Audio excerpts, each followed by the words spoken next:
Here's what we learned during our first month hosting on Airbnb.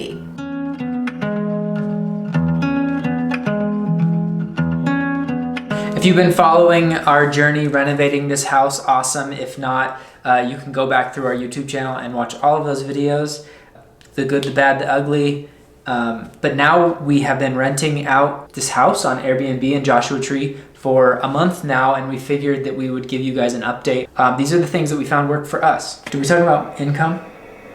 That's coming up at the end. Do you have all that? Yeah. First thing I think that we went through was learning how to get people to book. And we had some hiccups for our first 2 bookings. One had a pet, the other one had kids that were over 2. Yeah. We had policies like home rules on our Airbnb site. It's very clear, like it says no pets, no children under or over 2. We had decided before we launched on Airbnb that we didn't want in the home. The way we set up our Airbnb, you had to request to book. Yeah, we just wanted to kind of like, we didn't want the house trashed. So Yeah. we wanted to be able to, you know, just make sure the reviews were good instead of having instant book on. Long story long, we were trying to stay firm on those things right off the bat because we had house rules and we were going to stick by them. But just know that no pets does not mean that pets aren't going to come on your property. The first person that tried to book us was trying to book us with the dog, and we were like, oh, it clearly says in our thing, like, no pets, I'm sorry. And the person responded to that and said, oh, well, it's an ESA dog. ESA dog. EAS? Emotional support animal. Emotional support animal. ESA. There we go. That was, I think, the biggest like smack in the face because the person ended up, we had not even booked anyone yet. The person ended up reporting us to Airbnb. We didn't even know that that was like a thing and didn't even think about it because we've not dealt with that situation. Yeah. But it's very eye-opening. Yeah, the hard part was they didn't even let us know. Like, most people usually say, hey, I'm booking your place. I do have a dog that's an ESA animal. And we're happily like, yeah, sure, that's fine. But they just booked it. And said, are you cool if we bring our dogs? You know, we've learned we're new to customer service. Dealing with people is new. And the customer's always right. Yeah. Natural disasters can happen. Mm-hmm. And you may have a booking and a strict cancellation policy, but give a full refund. Like that's something we learned within the first month. We had somebody who they couldn't make it and they were literally snowed in. The highways were closed. It's all good. Like here's your money back. On the upside, after we canceled the reservation and gave them the full refund, we did end up getting booked like within the 8 hours. Yeah, it was like not even, it was probably like 20 minutes. Yeah. We got the cancellation, we were like, oh, dang, that was like $600. It would have been great to have. Yeah. And then we got a ding, like the Airbnb thing on our phone. And I was like, this person booked your house. And we're like, yes. Yeah. So just know that just because somebody cancels on you, you know, maybe far out or even kind of last minute, because we could see that happening. Don't worry too much because it might be the only place available and people will book it. Yeah. So. And if you have smart pricing on, usually it'll jack the price up because it's in high demand, and that weekend was because it was near the holidays, so worked out for us. It was awesome. And on that note, we played around a lot with our pricing at the beginning. We did smart pricing, and then on holidays, we do our own pricing. So you can select certain days and jack up the price or bring down the price. And then the rest of the time can be smart booking. Yeah. Just FYI. If you have any more questions about that, let us know. Because we may be talking a lot of jargon, like Airbnb jargon. Yeah. So There's also a service called AirDNA if you want to see smart pricing, like what they recommend. One thing we did find out about AirDNA after we paid for it is if you want AirDNA to control your smart pricing, that's like an extra fee. It's like another service on top of it. So at this point, we don't need that. Yeah, Airbnb does a pretty good job. If you set your base price, it'll fluctuate off of that. Yeah. So we decided not to do that for right now. But we do have AirDNA, and we did pay for the subscription for the year, which was like $200.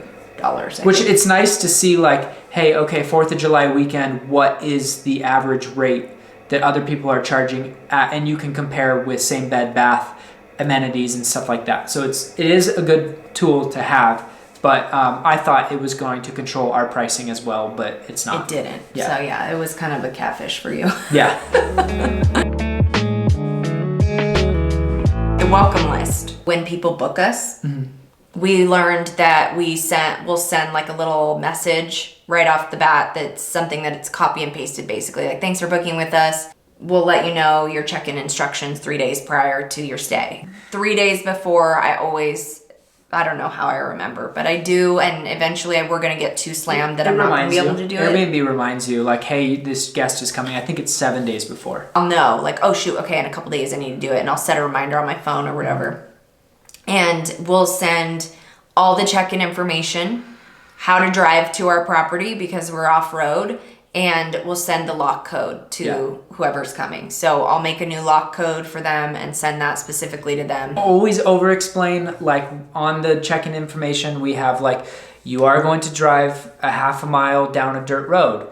Like, it adds to make it a positive spin it, be like, it adds to the serenity and the remoteness of the location, because we don't want people being like, I had to drive down a dirt road. But if you put that all in your maybe your description, or in your check-in information, you avoid those people that don't want to drive down a dirt road or something like that. Yeah, and we're very detailed. Like, we watched Rob Built for probably like a year before we started doing this.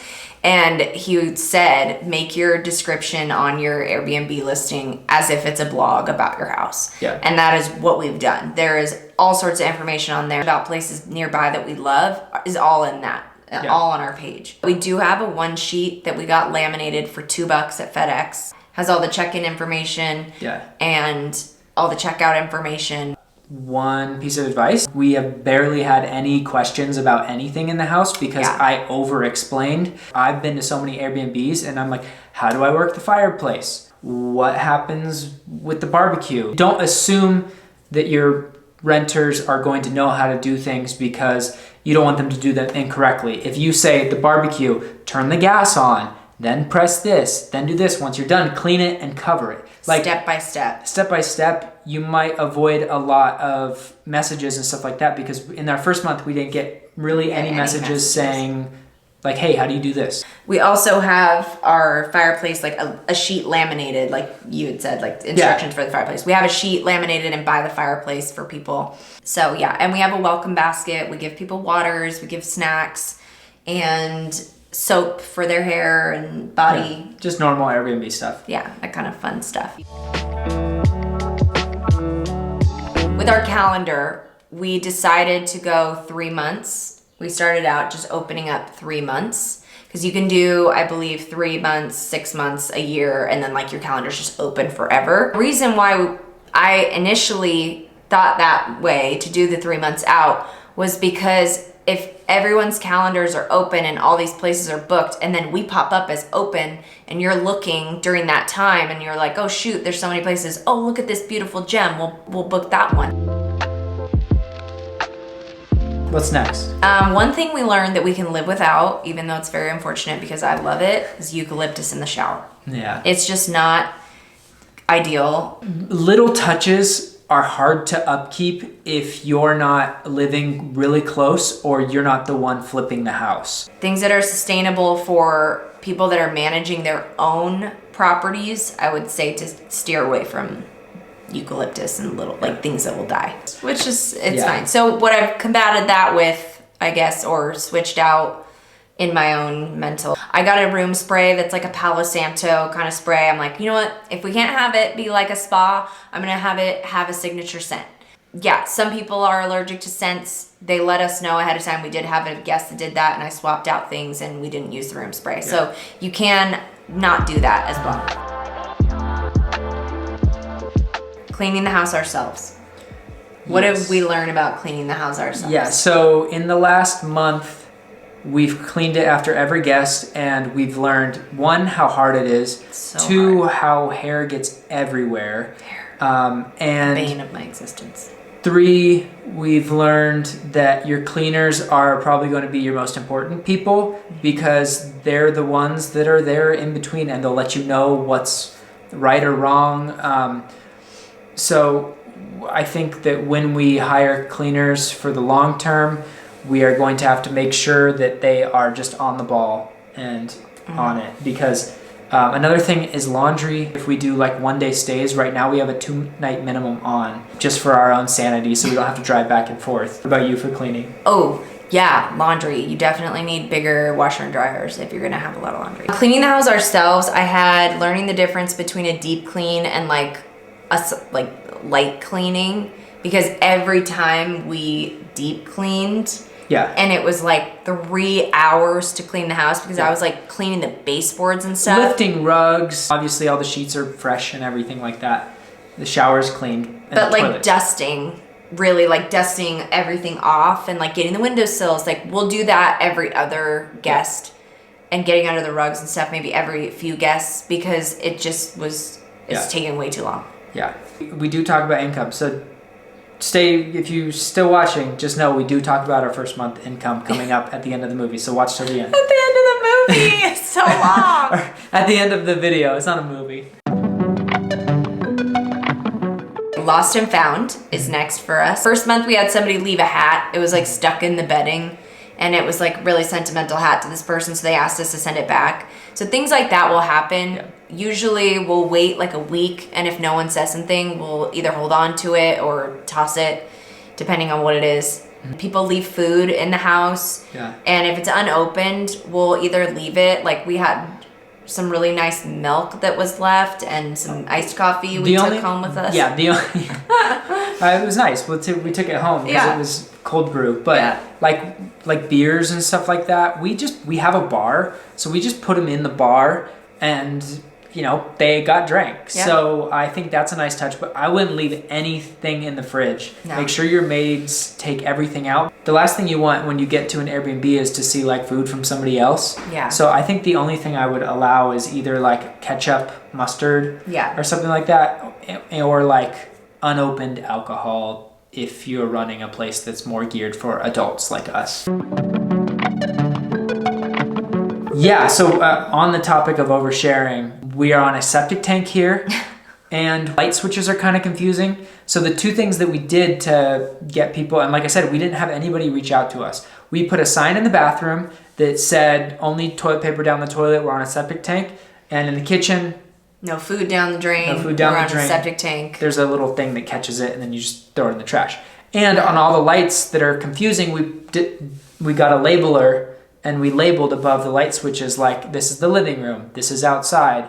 Bar room lights, because there's so many lights in the bar room area. Yeah. So that was one of the things that like I said, over communicate things, because it's not their space and they don't know, and you don't want them to do something that is not right. Let's get into finances. Yeah. Because that's what everybody wants to know. All right, so we went live on November 15th, halfway through the month or something like that. So this is really kind of like half of November and into December, right? It's not even half of November. Although we got booked on like the 15th of November, our first guest didn't show up till the day before Thanksgiving. Oh, so the 24th. Yeah. So I have November 24th to December 25th is what we're talking about. This was take home, not gross. At the end of the day, we made how much? $39.84, rounding up. $3,984, which was way better than I ever thought that we were going to do in our first month. Totally. I thought we were going to maybe have to like pay some of our own money for the mortgage and stuff like that. Let's do some calculations real quick. So $3,984 minus our mortgage, which is $2,066. That's $1,918. And then our utilities, I think we're around $400. I think that's a high estimate. Yeah. But so at the end of the day, we took home $1,518. Which for our first month, not too shabby. It was a holiday, so that's good. We found out that we were booked mostly on the weekends. Yeah. So that's something to consider. So all in all, very good. We are going to take the profits and put them back into the house. There's so many things that we want to do. We need to get a new dryer. We need to get a cowboy pool. There's a laundry list of things that we are going to be fixing up at this house. So please keep watching our channel if you want to see. Slam that like button. Subscribe to our channel. And also, if there's something you would like to know about our Airbnb business, let us know in the comments, because we are new to this. So if we can do it, you can do it. Yeah. And if you have questions, maybe we have some experience. I don't know. Or if you have any suggestions, Yeah, if you have suggestions. know in the comments. Yeah. Like and subscribe to our channel. You know the drill. Next week we'll have back with more of us, I think, fixing fences and Yeah. cool. Bye.